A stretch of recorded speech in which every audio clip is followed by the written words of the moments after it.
Well, welcome to Chronic Choices Critical Voices. As you know, November is both National Family Caregivers Month and Alzheimer's Awareness Month.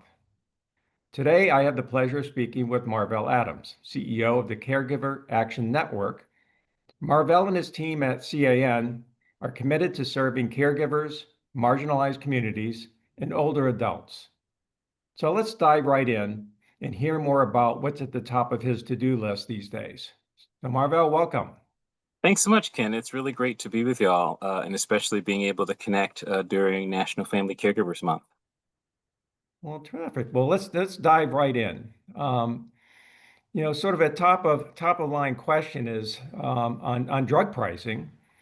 How would tying U.S. drug pricing to those in foreign countries through a most favored nations model impact Medicaid beneficiaries' access to essential and life-saving medications, especially for patients with chronic or rare conditions?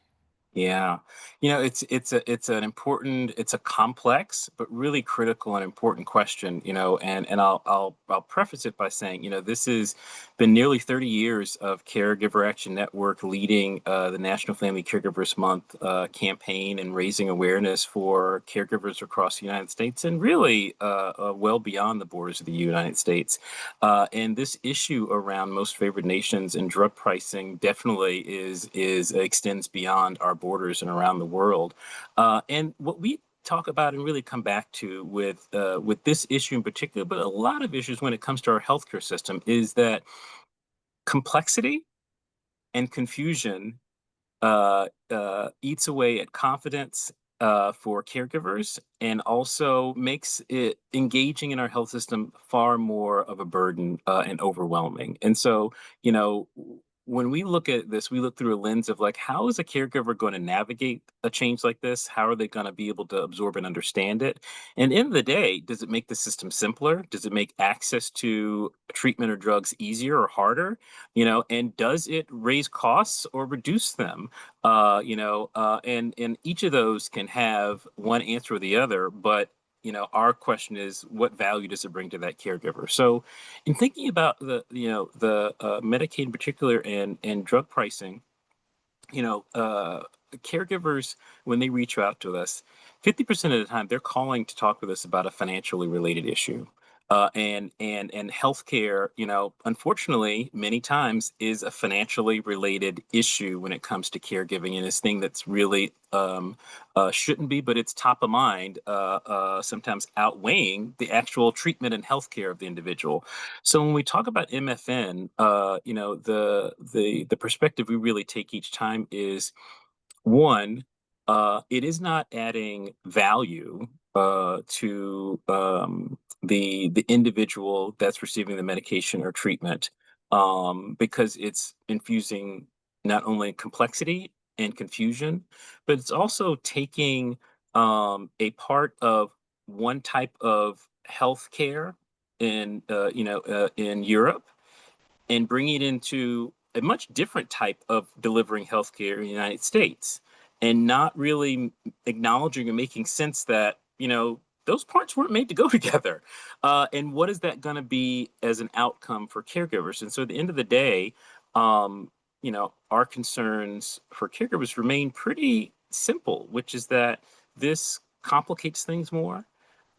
This has the risk of, particularly for caregivers of individual rare diseases, making those treatments harder to access and take full advantage of, and it leaves the caregiver, in a position of what do I do now? And for us, that really is a triple threat that makes an initiative like this or a policy change like this really something that we don't think is in the best interest of caregivers.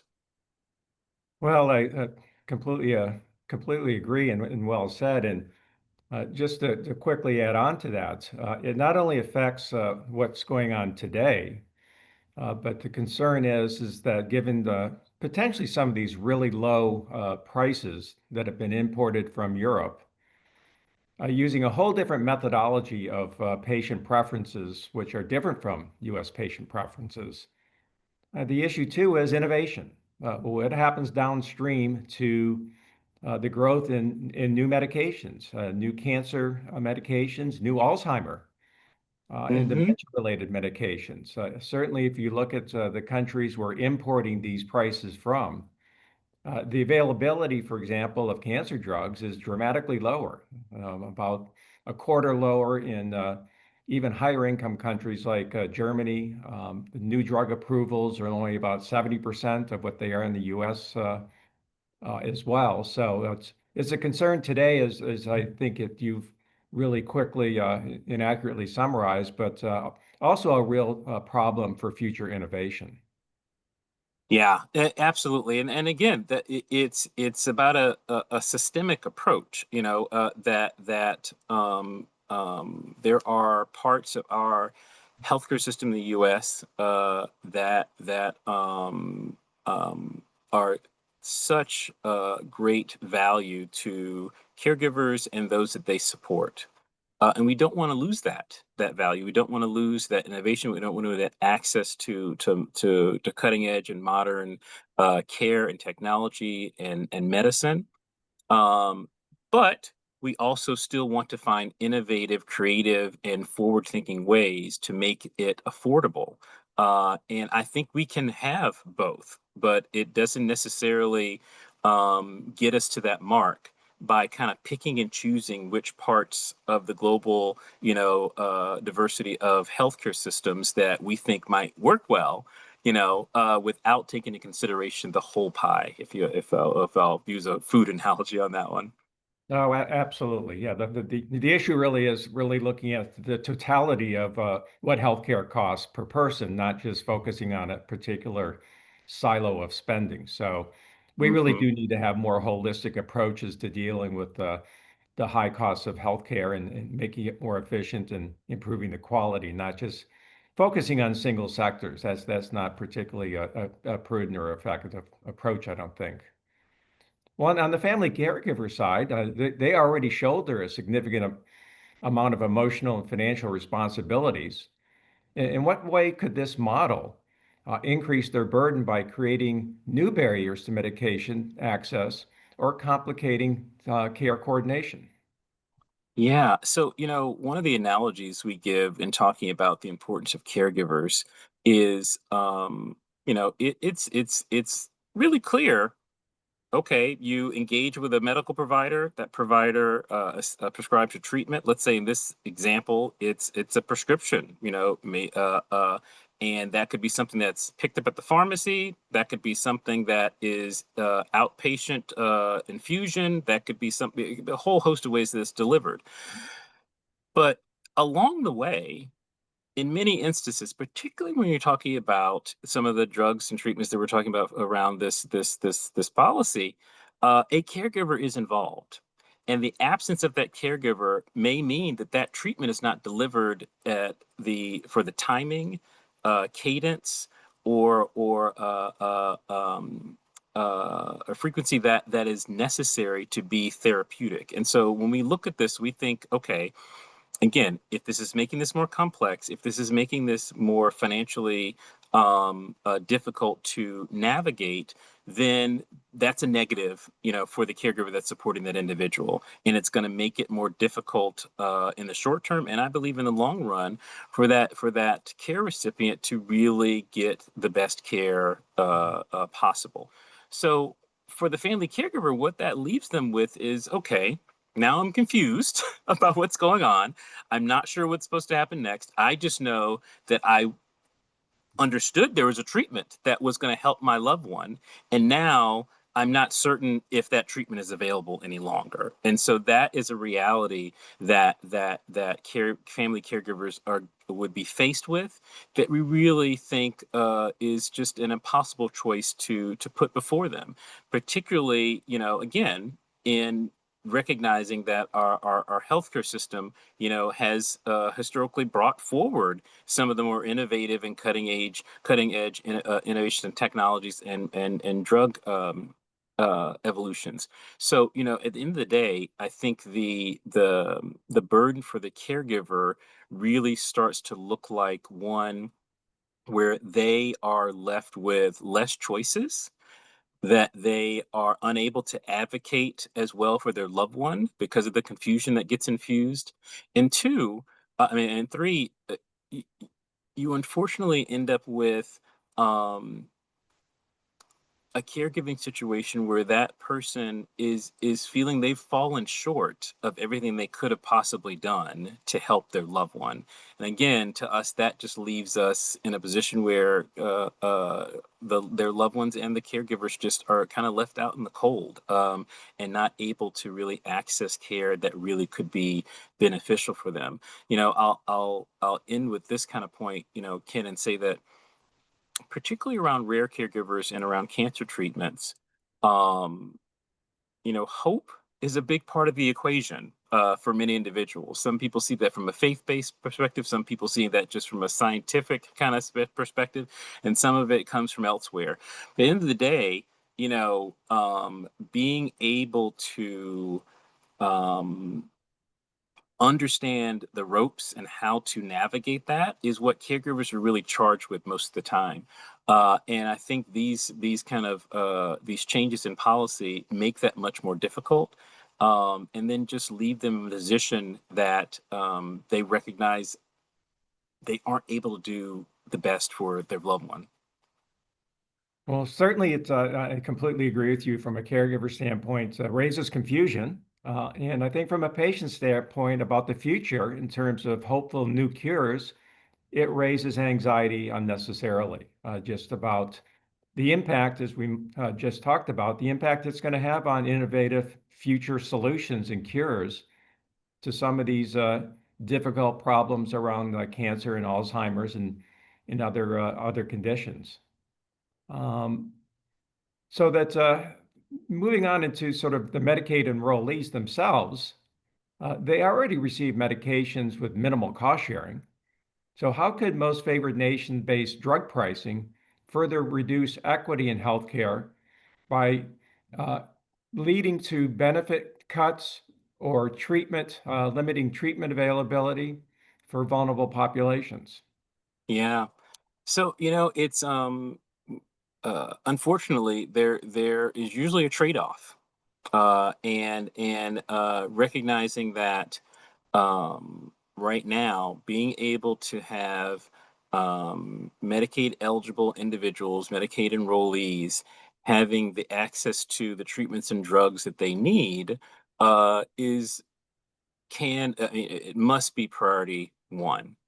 Um, what we've seen in some of our work, particularly when we're talking about caregivers that may be in areas of the country that are overlooked sometimes. So, caregivers in rural parts of the country, caregivers with that historically marginalized backgrounds, caregivers that don't have access to primary care or specialty doctors without it being a full day or two of a trip for them to be able to do that.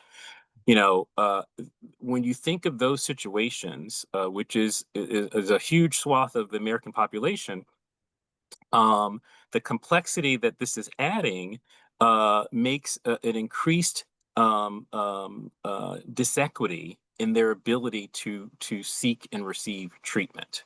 And so when you infuse that level of additional complexity, as well as saying, well, this is going to be to lower costs, it's okay. So what's the trade-off for that? Because if this is going to be more efficient and lower costs, that's one thing. But if this is going to lower costs and the trade-off is that your 2 hour drive is now a 4 hour drive because the 2 hour drive, place that did the infusion is now out of business, or the frequency at which you get that infusion is now changed, and so you actually have to go more frequently, and so it's not just a once a week thing. It's cheaper now, but you got to go every 3 days. And I'm not saying those are all cases that are absolute to happen, but we know that these are the intricacies. Sometimes they say the devil's in the detail. These are the intricacies that have to be a part of this decision making that really usually aren't thought of or thought through well when these policy changes are proposed and sometimes implemented. And so from a caregiver standpoint, I think it's important to recognize that anyone that is already on the edge when it comes to being able to afford the cost of medications, and even if you're on Medicaid, you are not immune to some sort of cost when it comes to your treatment overall for your health care. You know, the cost of just paying for a tank of gas can tip over a household a budget pretty easily. The cost of having to stay overnight in a hotel room because the change of the frequency of a medication that needs to be given, or the wait time that you have to have for a pharmacy to be able to fulfill something, or the scarcity that may go along with that. We've seen that with some drugs now where scarcity becomes an issue. All of those make it more complex and difficult for a caregiver. And so, again, we come back to lower costs are great. Lower costs are important, but also, affordable healthcare as a whole is how we have to look at it. And adding complexity without a value add, which in our mind means better treatment at lower costs, it is not a move in the right direction from a policy standpoint. Well, I think you raised some really good points there, and certainly that this most favored nation policy leads to a whole bunch of unanticipated, I think, consequences that Hmm. perhaps haven't been really fully thought through. Particularly given the fact that the prices that we'd be importing are really based on the preferences and the trade-offs of patients in Europe. And those preferences and trade-offs of patients in the United States could be very different based on our healthcare system and not the French or the German or the healthcare system in England. So different patients, different preferences, and different priorities about how they want to receive medications and what those trade-offs are. And as we talked about in terms of availability, we know that in those countries we're importing the prices from, the availability of many of these life-saving oncology medications are fewer than they are in the United States. As it noted that about 77% of breast cancer drugs that we have here are available in Europe, and only about Mm. 70% of drugs to treat colon cancer are available in Europe compared to here. So we need to really think about this more holistically. I completely agree with you on what we're trying to achieve here in terms of our healthcare system, not just really Right. focusing on one particular silo of spending, but really thinking about this from a system standpoint. Hmm. Now, Yeah, you I couldn't agree with you more, Ken. That it really is, uh, you know, making our system work for Americans, and ensuring that the caregivers that support them are able to help them navigate it in a way that's going to be advantageous and value adding. And at the end of the day, have them better health and treated, and the opportunity to thrive and recover, and for some ring the bell at the end of the hallway when they're in remission, cancer free, or being able to know that a rare disease has a treatment that's going to really provide quality of life and longevity to an individual. That is really what caregivers are looking for, and that's what their loved ones deserve.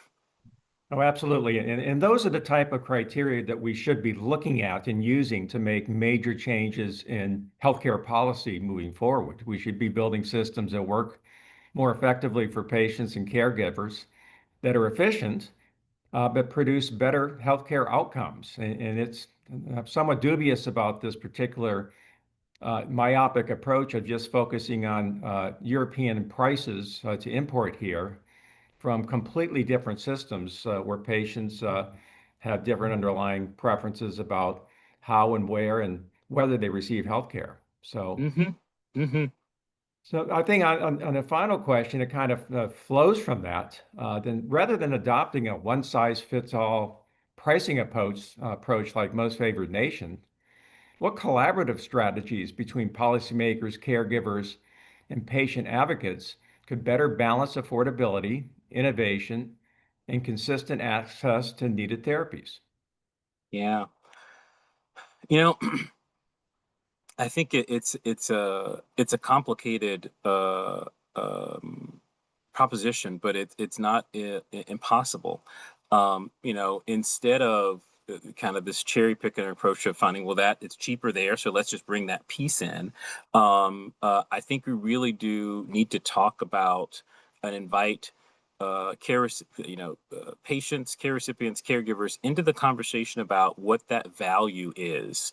Because it really is, as you touched on, it is a culture difference as well. And I think that's not always recognized that the European system of healthcare is decades in the making for what it is right now. There are expectations, there are cultural norms, and there also is infrastructure around caregiving that actually is different. We won't get too far down that rabbit hole, but in the UK, family caregivers are paid. There's a compensation infrastructure that is available, system wide, and that doesn't exist here in the United States. And so when I think about how we bridge this gap, between a most favored nations type policy that's kind of dropped upon us, and what we see as the issues that will be visited upon those patients, those individuals, and their caregivers, Mhm. is really starting to talk about what is that value proposition, and understanding that it's not a given that someone's going to say, well, I want the most amount of money spent and the most amount of treatment and care. It's like, well, no, that's a fallacy. That's not what I think U.S. Consumers are looking for. They're looking for clear, concise, credible information, and they're looking for policymakers to be really clear about how the system's going to make that value proposition. Because I think many individuals listening to this right now would recognize that at some point in a treatment plan for someone they supported as a caregiver, there was a decision made that there was a treatment available that maybe they decided not to go after, because it's like, you know what, we're not interested in that aspect of it. I think the type of conversations we have to be having to bridge this gap is around lowering the cost of healthcare in the United States as a whole, and recognizing that drugs and treatments are just one part of it.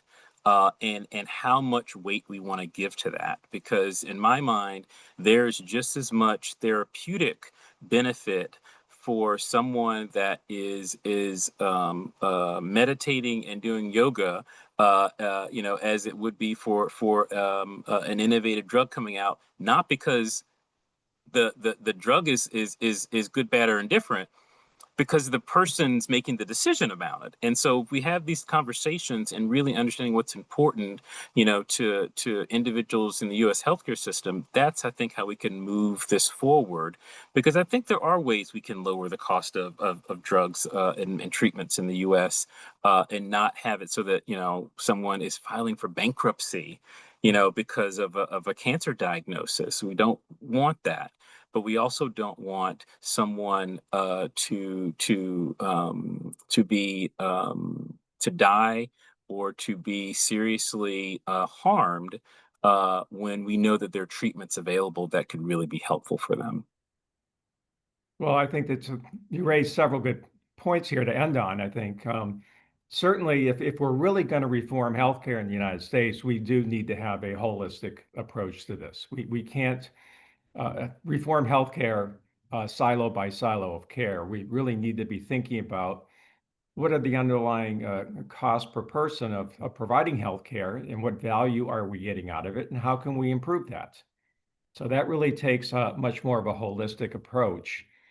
And secondly, I think that you rightfully point out one of the main differences in Europe is where they spend their dollar to provide healthcare services. Things on social services, for example, caregivers, as you talk about.